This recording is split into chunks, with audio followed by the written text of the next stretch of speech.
B এর আয়ের অনুপাত 3:2 এবং ব্যয়ের অনুপাত 5:3। যদি প্রত্যেকে 1000 টাকা সঞ্চয় করে তবে এর আয় কত?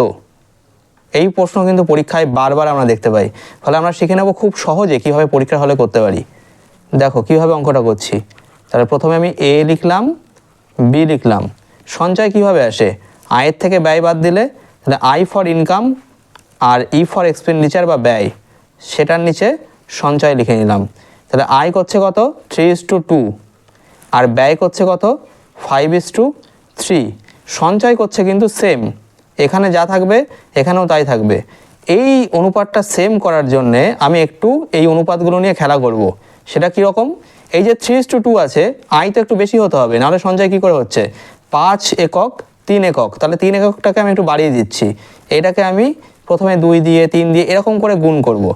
এবং তারপরে এই যে ব্যবধানটা থাকবে, এখান থেকে এইটুকুর ব্যবধান আর এখান থেকে এইটুকুর ব্যবধান সমান করতে হবে, এটাও কিন্তু আমার লক্ষ্য।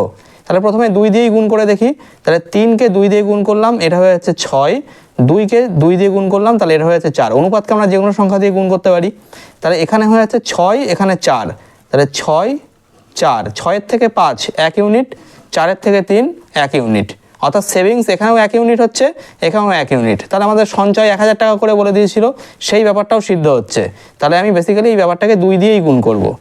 তাহলে এই জায়গাটা একটু মুছে আমি 6 আর 4 লিখে নিচ্ছি। মানে 3:2 অনুপাতকে আমি 2 দিয়ে গুণ করে দিয়েছি। এখানে 6, এখানে 4। এই যে অনুপাতটা 1 চলে এসছে, সেইটাই আমি এখানে লিখে দিয়েছি আর এখানেও লিখে দিয়েছি। 6-এর থেকে 5 1 ইউনিট, 4-এর থেকে 3 1 ইউনিট। এবার তাহলে আমি বলতে পারি এই যে সেভিংসটা অর্থাৎ 1, এই একটাই তো প্রশ্নে বলে দিয়েছে যে 1000 টাকা সেভিংস হয়েছে। তাহলে 1 ইকুইভ্যালেন্ট টু 1000 টাকা, এটা বলে দিলাম। এককের সাথে আমি আমার রিয়েল ভ্যালুর সম্পর্ক এস্টাবলিশ করে দিয়েছি।